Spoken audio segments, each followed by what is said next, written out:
올해 사실 상반기에 조용하게 신고가를 가장 많이 낸 그 섹터를 찾아보자면 네. K-뷰티라고 표현할 수 있을 것 같아요. 뭐 네. 피부 미용부터 화장품까지. 예. 근데 참 놀라운 건 화장품에서 대형 두 회사는 브랜드 가치 하락 때문인가요? 추락을 했고 이름도 성도 못 들어본 신생 업체들이 약진을 했습니다. 네. 저는 여기 이 분들한테 좀 이시직고하면 저는 화장품 전문가는 아니에요. 저는 네. 솔직히 아직 말씀드리는 겁니다. 저는 센터장이고 네. 원래는 정유화 그다음에 2차 전지를 주로 해왔고 센터장 작년 8월 된 이후로 타 업종을 공부 중이고 네. 오늘 들고 온 이 업종은 제가 충분히 이 담당 애널들과 얘기하면서 충분히 메인스트림 될 수 있다고 봤기 때문에 저도 공부를 좀 따로 해봤고요. 네. 그리고 납득이 가는 산업이기 때문에 했고요. 결국적으로 화장품은 두 가지 이슈 때문에 될 겁니다. 결론적으로 첫 번째는 탈중국. 네. 탈중국. 두 번째는 인디. 쉽게 말하면 3페이지를 보시면 국내 업체의 주가 흐름이 있는데요. 주가 흐름에서 아까 서 회장 말씀하신 대로 우리 기존에 7, 8년 전에 맹주였던 아모레퍼시 LG생활건강은 마이너스를 기록했고요. 절대 주가가. 네. 오히려 지금 보시면 VTGMP라고 하는 중소 브랜드 화장품 기업입니다. 우리는 모르시는 분들도 있겠지만 상당히 많이 이 브랜드를 쓰고 계시고요. 그 다음에 또 많이 올랐던 게 CNC 인터, 그 다음에 코스메카 코리아 같은 일부 중소형 OEM, ODM 업체들도 있어요. 그러니까 우리가 대형 OEM, ODM 업체 하면 한국콜마 코스맥스고요. 네. 이 기업들은 당연히 잘 되고 있었던 게 뭐냐면 중국 내에 공장이 있잖아요. 네. 한국콜마 코스맥스는 중국 내에 공장이 있기 때문에 중국 내에 화장품 수요의 증가에 그냥 수혜를 본 거예요. 네. 그러니까 그래서 한국콜마 코스맥스 당연히 올라가고 있고요.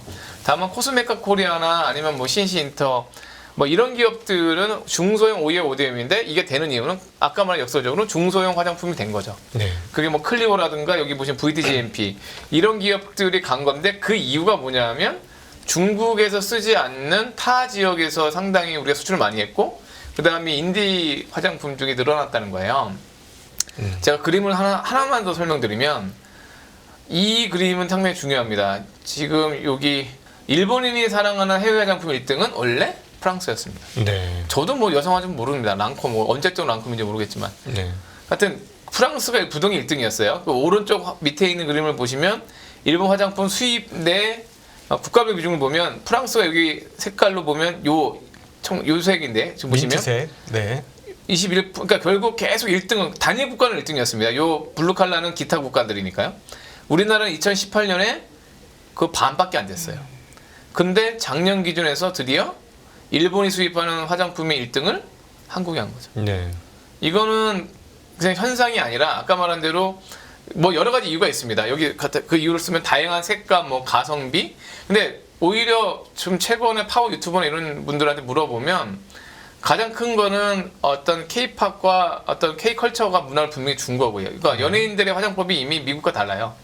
미국의 화장품은 코나 눈을 더 돋보이게 하는 화장품, 색조가 더 센 편이고 한국 화장품은 거의 화장을 한 대도 안 하는데 네. 그게 비건이라든가 클린 이미지가 되게 씌워지고 있어요. 네. 비건, 클린, 뭐 그러니까 무슨 약품 같다. 좋은 몸에 좋은 약 같다는 거죠. 더머 코스메틱 영어로 더마 코스메틱이라는 이런 용어가 나오거든요. 그러면서 한국 화장품이 아까 말씀드렸던 뭐 프리미엄급처럼 독특한 문화를 형성하고 있어요. 네. 단순히 랑콤 이런 거랑 다르게 화장품이지만 비건, 클린 뭐 이런 개념이 계속 들어왔고요.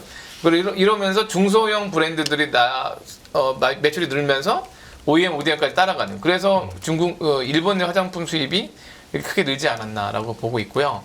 그런 것들이 누르면서 결국은 이 4페이지 보시면 미국이나 일본향 비중도 결국은 우리가 사드 때 엄청 고생했잖아요. 네, 그렇죠. 2017년 사드 이후로 뭐 화장품 기업들은 급락을 했고 네. 지금도 사실은 회복 못했죠. 네. 그런데 지금 보시면 17년 이후에 이 일본과 미국에 있었던 국내 수출 비중이 그때는 둘이 합쳐도 15%밖에 안 됐거든요. 지금은 딱 더블이 됐어요. 네. 더블은 이제 30% 가까이 된 거죠.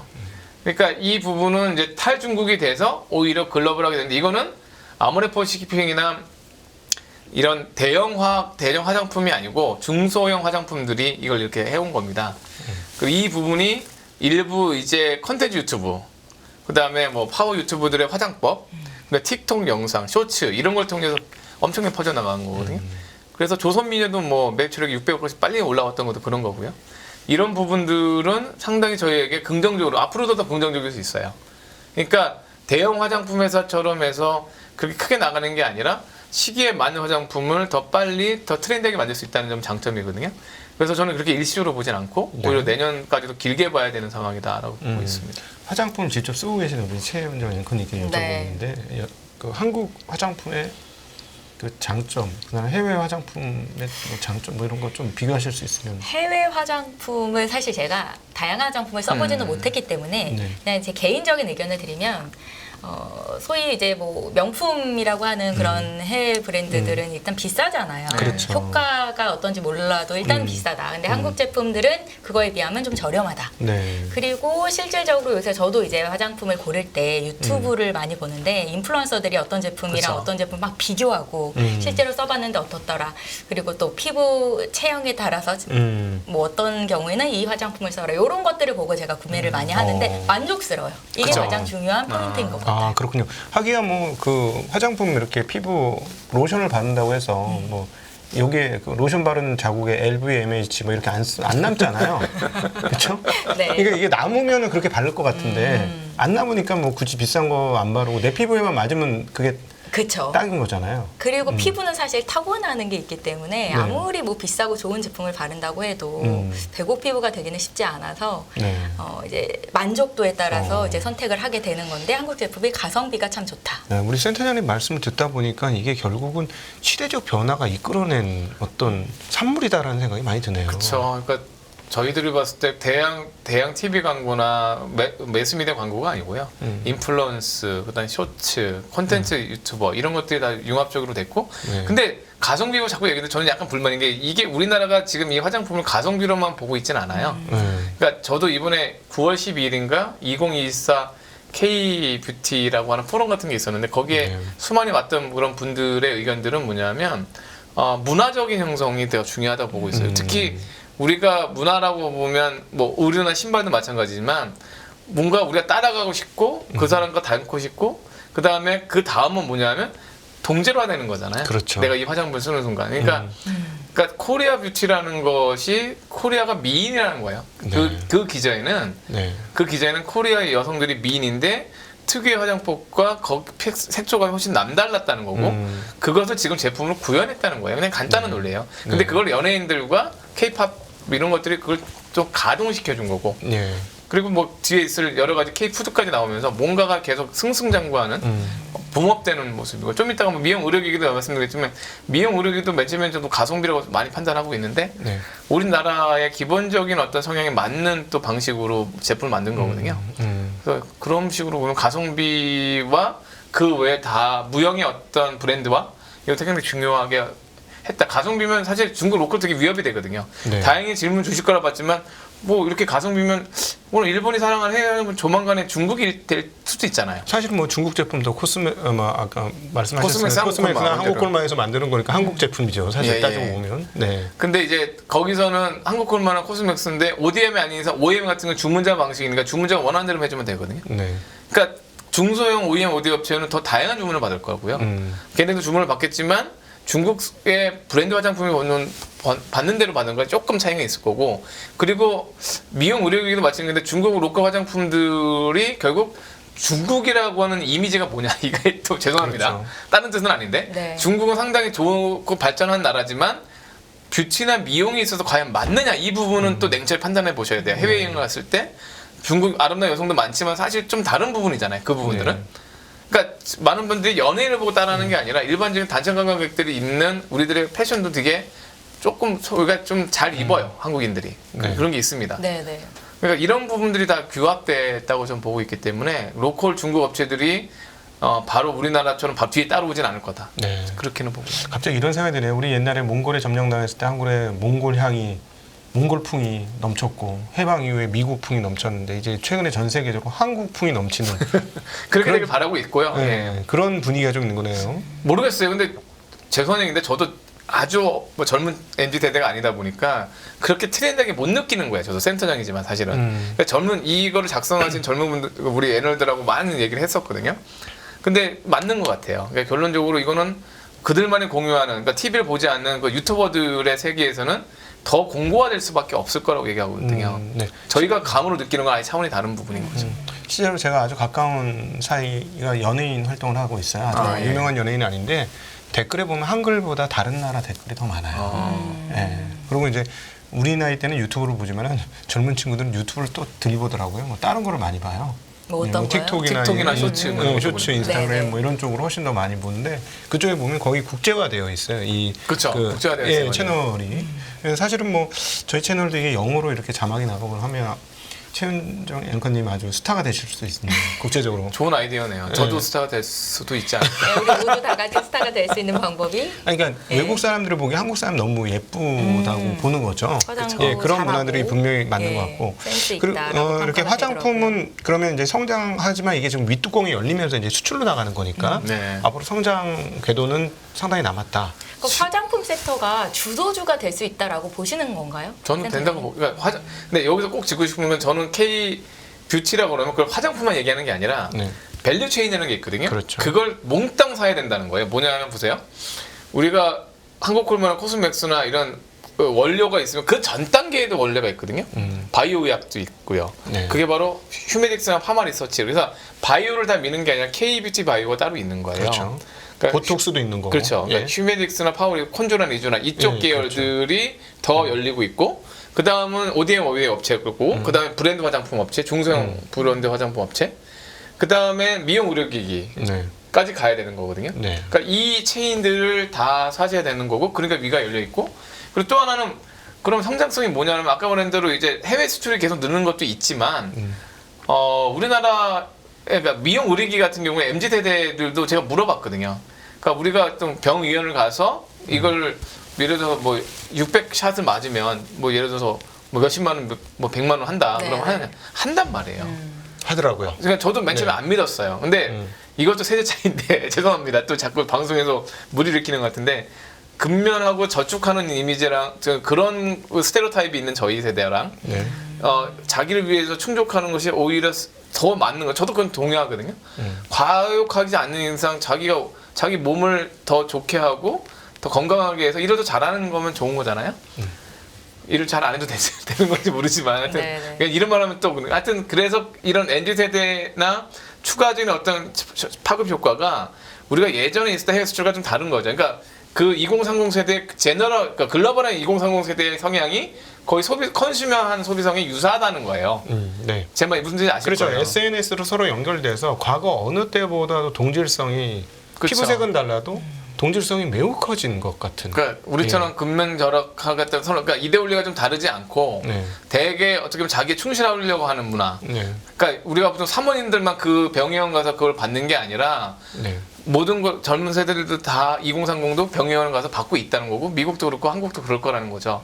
그건 되게 무서운 거죠. 또. 네. 최근에 이제 중국인 관광객들이 이제 유입이 되는데 네. 예전에는 쇼핑하러 갔다고 했는데 요즘엔 바로 성형외과? 바로 피부 강남으로 그렇게 많이 간다고 하더라고요. 피부 이렇게 좀 맞아요. 그 받으러 간다고 네네. 하는데 사실은 거기에 있어서는 지금은 방금 전에 우리가 화장품을 봤지만 미용 의료기기의 성장도 진짜 상반기에 네. 기가 막혔습니다. 아마 2배 이상 오른 게 한두 종목이 아니었어요. 네. 그렇죠. 그러니까 그 아까 K-뷰티 밸류체인 중에 사실 여기서도 여기 장표가 없다 보니까 지금 사회자께서 말씀하셨던 화장품하고 미용 의료기기는 당연히 올랐는데 여기 앞단이 또 파마 리서치나 휴메딕스도 50% 60% 올랐어요. 그러니까 화장품 원료를 만드는 기업들이야. 예. 이쪽들도 많이 올랐고 화장품 그다음에 아까 미용 의료기기까지 다 올랐거든요. 네. 잠깐 미용 의료기기 요 화면을 잠깐 보시면 7페이지긴 한데 사실은 미용 의료기기도 상당히 주목하세요. 이미 주가는 같지만 네. 우리가 미용 의료기기 하면 6개 기업을 보통 얘기하는데 뭐 클래시스, 원텍, 제이스 메드칼에서 총 6개입니다. 다 주가가 코스피 코스닥보다 상회했지만 특히 클래시스 원텍 같은 경우에는 제가 수익률이 좋았는데 여기서 특히 왼쪽에 보면 미용 의료기기 업체들의 3년 평균 매출액 성장률 그다음 OP 마진율을 보면 매출 성장률이 이렇게 높으면 예를 들어서 클래시스가 36%, 65%의 3년 평균 매출이 늘었다는 거잖아요. 네네네. 그럼 OP 마진율이 낮아야 되잖아요. OP 마진율이 뭐 엄청납니다. 50%, 30%뭐 이렇게 나온다는 거는 속된 말로 원가보다는 판가가 높다는 거죠. 그렇죠. 근데 그만큼 이 제품이 필요하기 때문에 쓰시는 거잖아요. 그렇죠. 그러니까 이건 경쟁력이 충분히 있는 거죠. 그러니까 우리가 할 수 있는 그 경쟁력이. 근데 이제 그런 것에서 저희가 좀 말하고 싶은 거는 아까 그 초두에 제가 화장품 업체들의 성공은 탈중국과 인디라고 얘기 드렸잖아요. 근데 미용 의료기기는 두 가지인 것 같아요. 미용 의료기기는 아까 처음에 말씀드렸던 세대 확장. 그러니까 사모님이 강남의 병원은 당연히 외국인도 오시는데 이제 2030 세대들이 치료를 진짜 한다는 거고. 그 다음에 두 번째로는 이거야말로 이제 가성비예요. 이거는 가성비라고 얘기하기는 좀 그렇지만 여기서 보시면 가격을 좀 비교해 볼게요. 10페이지 보시면 미용 의료기기 주요 업체예요. 우리가 보통 들어보신 분 다 들어보겠지만 자 원택이라는 기업이 만드는 좀 용어 설명드리면 올리지오라고 하는 광고는 들어보셨을 거고 이거는 RF예요. 혹시 사회자님 RF가 뭔지 아시죠? 비침스 RF가 고주파 그렇죠. 시술이죠. 고주파 시술입니다. 올리지오가 국산을 국산한 제품 아닌가요? 네, 맞습니다. 그러니까 당연히 아시는데 모르시는 분이 있을까봐. 근데 이거 보시면 국내 장비 가격뿐만 아니라 시술 단가도 달라요. 그죠? 그러니까 이 부분은 사실 물론 여기 보시면 뭐 미국의 서마즈가 워낙 10년 전부터 계속 자리를 잡고 있었기 때문에 그 누구도 여기 도전을 못했는데 올리지오가 3, 4년 전부터 이걸 계속 바꿔오고 있는 거거든요. 그리고 이제는 인정받은 거죠. 예전에는 처음 바꿀 때는 서마즈 봤던 고객이 어필하면 안 된다는 생각 때문에 반신반의하다가 이젠 올리지오로 거의 대부분 바꿔가는 추세거든요. 또 하나는 뭐냐면 하이프라고 해서 초음파. 초음파 쪽은 여기 보면 독일의 울세라라고 하는 걸 이제 그래서 슈링크가 대체한 거고 다 아시는 내용이지만 뭐 가격이나 이런 거는 당연히 이 부분들이 한번 먹혔다는 거는 첫 번째로는 제2, 제3의 서머즈 울세라를 대체하는 제품이 당연히 나오고 그 다음 단계는 뭐냐면 아예 얘네들이 만들 수 없었던 아이디어로 또 다른 하이프와 고주파를 같이 동시에 할 수 있는 뭔가 제품을 만들고 있고 그런 게 통해서 시너지를 낼 제품은 우리가 독단적으로 아예 나올 거고 그러면서 세 번째로는 오른쪽 보시는 것처럼 일부 역으로 이제 미국이라든가 여기 보면 제이시스 메디칼이 아직 100%는 아니지만 덴서티 인허가를 받으면서 뭐 진출한다든가 일본 이런 식으로 전 세계적으로 뭐 중국뿐만 아니라 물론 인허가 문제가 있긴 하지만 미국, 일본, 중국, 브라질 뭐 다 나가고 있는 거니까 이 부분은 또 하나의 우리가 그러니까 아이디어 초창기는 우리가 뭐 삼성그룹의 미투 전략을 한때 성공했던 것처럼 지금 미투 전략을 바짝 추격한 거거든요. 그러면서 이쪽에서 또 다른 오히려 좀 1등을 좀 아이디어 측면에서 기술적인 측면까지는 잘 모르겠어요. 왜냐 고주파와 아니면 지금 이런 것들은 아주 미세한 차이가 있을 수도 있겠죠. 그거는 저도 기술적으로 알 수 없지만 근데 소비자는 못 느끼고 있는 상황이고 근데 그 와중에서 아이디어적인 제품이 더 나오면 실질적으로는 기술은 유사하거나 약간 뒤쳐있어 시장은 훨씬 더 많은 걸 가져갈 수 있다고 보고 있어요.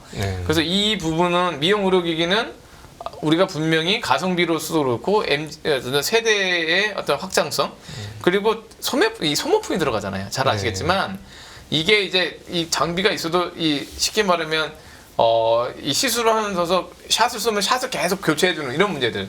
그러니까 장비와 그 다음에 카트리지 쉽게 말하면 옛날에 있었던 프린터에 이제 잉크제트가 계속 필요한 이런 상황이니까 상당 성장성이 예상돼요. 이 보니까 저도 이 투자를 했던 영역이라서 확인을 해보니까 이제 성형외과 의사들이 어떤 생각을 갖느냐가 정말 중요하더라고요. 그렇겠죠. 예, 그래서 왜 한국 제품 써야 하는데 일단 비싸고 외국 제품이 너무 비싸고 장비 그거 다 치료실마다 몇 개씩 있잖아요. 그것도 그렇고. 대응이 좀 늦은 것 같아요. 애프터 서비스. 네, 애프터 서비스가 좀 늦고 한국은 전화하면 그냥 바로 문 앞에 서 있는 것 같은 느낌을 주는데 당연히 와야죠. 예, 그러니까 그런 측면에서 만족도가 굉장히 높은 것 같더라고요. 성형외과 의사들이 뭐 가성비도 그렇고 뭐 서비스도 그렇고 그러다 보니까 그 사람들이 쓰는데 사실 이게 기계도 기계지만 손재주가 상당히 중요한 거 아니겠습니까? 맞습니다. 예, 그러니까 그러다 보니까 더 이렇게 많이 확장. 그래서 이제 핵심은 결국 해외로 많이 팔릴 수 있느냐인데 지금 해외 문이 열리고 있는 있는 초기죠. 그러니까 지금 주가에 일부 반영했을 겁니다. 근데 아직까지 뭐 일부 하이로닉이나 이런 기업들은 PR 20배가 안 되고 있으니까요. 내는 실적 기준에서. 그러니까 이제 무슨 얘기냐면 반영을 했어도 충분히 반영을 안 했을 것 같고 이제 그 얘기는 해외 인허가가 떨어지고 가는 게 나오면 그 주가에 반영을 할 가능성이 있는 거죠. 그리고 그 사이에 소모품 매출이나 아마 추가적인 세대들이 저는 뭐 이 수술이 비싸다고 보는데 안 비싸다고 생각하는 분들도 당연히 많은 여성분들은 하실 거고. 네. 그러니까 이런 분들을 봤을 때는 PQ가 모두 성장하는 거니까. 네.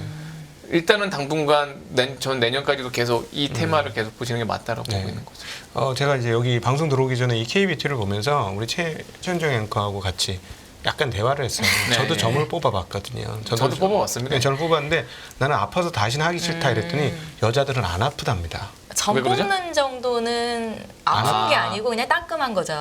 네. 그러니까 사실 올리지오 같은 시술을 받을 때도 전체적으로 아프시죠, 제가 좀? 한 번 받아봤는데 전체적으로 이제 마취크림 같은 걸 바르는데 요 정도 고통은 참을 수 있다. 정도더라고요. 이 어떤 통증에 대한 느낌이 여성과 남성이 이 부분에서 상당히 차이가 있는 것 같아요. 예뻐진다면 뭔들 못하겠죠. 그렇겠죠. 네. 그래서 근데 요새는 피부과에 남자도 진짜 많아요. 저는 그렇죠. 성별적으로. 그것도 제가 말씀드리고 싶은 20, 부분이에요. 30대가 정말 많아요. 그러니까 지금 말씀드렸던 성과 세대의 확장성이 더 이루고 있다는 것도 분명히 주목하셔야 돼요. 제가 정말 심혈을 기울여서 올 초에 여기에 나왔던 기업 중에 하나를 투자를 하려고 직접 시술을 받으러 갔거든요. 네. 근데 점을 빼셨어요? 예, 점을 뺐죠. 네. 꽤 많은 점을 뺐는데 눈물이 나고 너무 아프더라고요. 아. 아니 뭐 초단파로 하면은 덜 아프다면서 왜 아파? 이러면서 오히려 투자를 주저했거든요. 오히려 그럴 수 있죠. 망했죠. 그래서 이거는 남성이 감성을 하는 게 아니구나. 네, 두배 이상 사모님을 올라- 모시고 갔어야죠. 예, 2배 이상 주가 올랐어요. 네, 네. 예, 그래서 이거 아니구나. 제가 궁금한 건 이제 네. 그래서 클래시스나 원택 같은 종목이 이미 많이 올라왔는데 여기서 내년까지도 좀 길게 보시는 거잖아요. 투자의 관점에서도 좀 접근 가능한 건지도 좀 알고 싶어요. 센터장님. 투자 관점에서 당연히 접근 가능하니까 말씀드리고 저희 하우스의 탑픽은 원택입니다. 네. 그러니까 원택 그다음에 이루다 이 두 종목인데요. 지금 여기 보시면 원택은 10페이지 잠깐 계속 설명드린 것처럼 여기 브라질 쪽에 올리즈 이노바가 계속 남아 있고 그다음에 중국 쪽에 사실 이게 약간 지연됐어요. 사실은 원택을 우리가 계속 기대하는 건 뭐냐면 위가 좀 열려 있는 건 중국이 조만간 인허가 받는다는 얘기가 있었거든요, 사실은. 근데 이제 뭐 그거는 뭐 그렇다 쳐도 23년, 24년에서 가장 성장성이 있을 거는 원택 쪽이 더 있을 것이다라고 보고 있고요. 특히 원택은 아까 말씀드렸던 비챔스 고주파 쪽이 성과가 더 좋다라고 보고 있었고, 그 다음에 하이로닉은 아직 뭐 보시는 것처럼 여기는 안 나와 있지만 그 기존에 있던 제품 고주파 치료기가 이제 병원에 국내에 들어가기 시작했는데 생각보다 반응이 좋고요. 후발업체가 아닌데도 불구하고 좀 저평가 받았어요. 주가를 보시면. 그래서 이 하이로닉이라는 기업 자체가 갖고 있는 주가 증가율은 사실은 이루다나 아니면 루트로닉보다 약간 영업이익률은 낮아졌지만 이것이 이제 내년도의 영업이익률로는 20% 이상 나오는 걸로 나와 있거든요. 그래서 가장 좀 낮은 영업이익률과 성장성이 가장 좋게 나올 수 있다. 그러니까 기저효과가 있는 기업이고 그래서 주가가 덜 갔다. 그래서 원택은 성장성이 가장 높게 보고 있고요. 하이로닉은 기저가 좀 작았지만 오히려 그것이 기반으로 더 올라가고 있다는 측면에서 하이로닉 이 두 개를 좀 추천드리고 있습니다. 참 과거하고 많이 달라지고 격세지감이라고 느끼는 게 예전에는 우리보다 조금 못 사는 나라, 1인당 소득이 좀 적은 나라에 우리 제품을 판다는 개념이었는데 맞아요. 이제는 선진국에 네, 파는다는 거. 자랑스럽습니다. 참. 근데 이 근원들을 보면 우리 좀 젊은 K-팝이라든가 K-컬처를 만들었던 그 연예인들을 통해서 이렇게 퍼져나가는 어떤 뭐랄까 그런 문화적 파워가 근데 저는 동의하면서도 약간 좀 부연 설명드리면 일본이 그랬거든요. 80년대. 네. 잘 생각해 보면 저희 때는 일본은 지금도 개무시하고 있지만 엑스제팬 뭐 이런 방송에 거. 무시하고 있지만 네. 80년대 일본은 미국의 맨하탄에 있는 그 빌딩을 거의 다 샀었던 나라예요. 네. 그리고 오죽하면 미국이 일본을 두려워해서 일본 자동차를 막 부시는 장면도 나오고 그래서 그때부터 일본 길들이 들어가서 결국은 반도체 망가뜨리고 그다음에 위안화 환율을 이렇게 해버리면서 일본이 잃어버린 10년을 가버린 건데 그 얘기는 그만큼 일본이 어느 정도 문화냐면 유명 연예인들이 스시집을 가면 자기 이름에 젓갈을 갖는 건 소원이고 젓갈을 함이 있어요. 이렇게 네. 딱. 그러니까 일본의 모든 것이 위대해 보이는 거예요. 일본의 전자제품부터 일본의 의상, 네. 일본의 음악, 일본 자동차. 그러니까 우리나라 잘 비교해 보세요. 그럼 지금 비교해 보면 한국 자동차 상당히 잘 제네시스나 이런 식으로 뭔가 좀 인정받고 있고 전기차나 이렇게. 근데 IT 제품 뭐 당연히 뭐 스마트폰에 다 있고요. 그런데 거기에 영화나 뭐 이런 팝이나 이미 빌보드 차트에 다 들어가고 있고 거기에 뭐 월드컵도 4강 했었고요. 사실은 월드컵 잘하고 있고요. 네. 그리고 뭐 우리가 알 수 있는 유명한 뭐 이런 큰 행사는 다 치러 왔고 그리고 나름대로 뭐 패션이나 이런 것 중에서 나름대로 선두주자적인 묘소를 보이고 있고 그게 다 어우러진 거라고 좀 보거든요. 네. 예. 한국의 제품도 써봤기도 하고 한국의 유튜브도 보기도 했고 그러니까 뒤에 또 설명된 푸드까지도 연결되는 거예요. 네. 옛날 같으면 먹지도 않은 음식들을 먹고 있는 거잖아요. 어떻게 보면. 그렇죠. 그거를 트라이 한다는 거는 왜 그러냐면 인터넷에 관심이 있는 거잖아요. 왜 트라이 하냐 이거거든요. 그렇죠. 화장품은 트라이 차원이 아니라 그건 아예 인플루언서의 영향이 있었고 네. 그리고 그거는 또 우리 댄서 동아리도 일업부 있잖아. 일업부들. 네네. 그렇잖아요. 그 우리 아이돌 댄스 동아리 댄스 하는 거 영상만 일업부가 넘는 것들이 수두룩하게 있는데 네. 그게 이미 뭐겠어요. 그걸 보는 순간 그들이 거기 관련된 제품 다 산다는 건데 굿즈를. 그러니까 저는 엔터 레저 여행 카지노 뭐 음악 그다음에 뷰티 이런 걸 다 K컬처라고 보고 있거든요. 네네. 결국은 우리가 제조업체가 이때까지 우리를 50년간 지금도 앞으로도 뭐 50년간은 우리를 나를 지탱해 주겠지만 소프트웨어 산업이 이 PC의 스포츠를 내는 게 아니라 말랑말랑한 산업들이 상당히 돈을 많이 벌 수 있다고 좀 보고 있거든요. 근데 저도 그 전통적인 산업을 했기 때문에 그 정도 아이디어가 있진 않아요. 냉정히 따지면.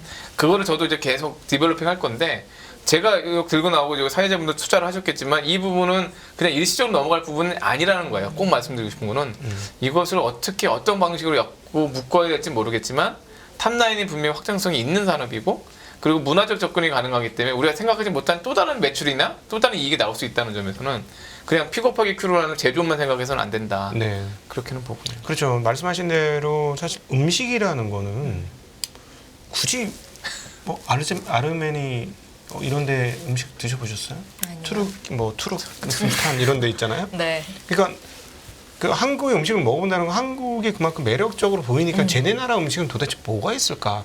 저는 그 가장 놀란 게 요즘 뭐 최고 히트를 치고 있는 삼양식품 저는 이제 나왔기 때문에 제가 방송에서 근데 이런 그 제품명을 얘기해도 되는 거죠? 공중파가 아니고. 네. 저는 이제 투자를 제가 안 했으니까 제가 말씀드리면 네네네. 투자를 이미 끝냈기 때문에 삼양식품 같은 경우는 저 불닭볶음면 얘기해도 되는 거예요? 그렇죠. 그럼요. 예. 얘기하셔도 됩니다. 죄송합니다. 피디님이 끄덕끄덕 하셨습니다. 일단 삼양식품 같은 경우에 불닭볶음면 원 제품 한 모델 하나로 그렇죠. 이렇게 폭발적인 매출을 한다는 건 정말 있을 수 없고 사실 센터님 저는 그거 못 먹겠던데 센터님 드십니까? 저는 고등학생 자녀가 있는데요. 네. 초등학교 6학년 자녀도 있고 엄청 좋아해요. 네. 저는 이해가 안 가지만. 그렇죠. 네, 저는 뭐 딱 먹어보고 근데 그게 단순히 그 맛 때문에 먹을까는 거예요. 동질 문화라니까요. 네. 그거를 먹는 그 영상과 유튜브 때문에 먹는 거예요. 딱 그 맞아요. 이상 이하가 아니라니까. 네. 그러니까 어떻게 보면 되게 무서운 생각이 들어요. 정말 맛으로 평가받는 게 아니라 문화로 평가받는다는 거죠. 그러니까 K푸드를 K컬처로 봐야 된다는 게 바로 그 점이거든요. 네네. 그러니까 문화를 접한다는 거죠. 여기 댓글에 보니까 비건 요리법도 한국이 탑이라고 절음식을 배우러 가면 외국인들이 바글바글하다고 하네요. 네. 그렇습니다. 그렇네요. 네. 비건 우린 옛날부터 비건이었는데. 템플에 대한 음식도 상당히 조명받고 있다고 얘기 들었거든요. 네. 그러니까 지금 잠깐 화면에 저도 보시면 우리나라 이미 뉴스에서 다 나오신 거죠. 냉동김밥이 완판됐잖아요. 250톤이. 트레이더 조라고 하는 데서 팔았던 냉동김밥 이거 3.99달러짜리.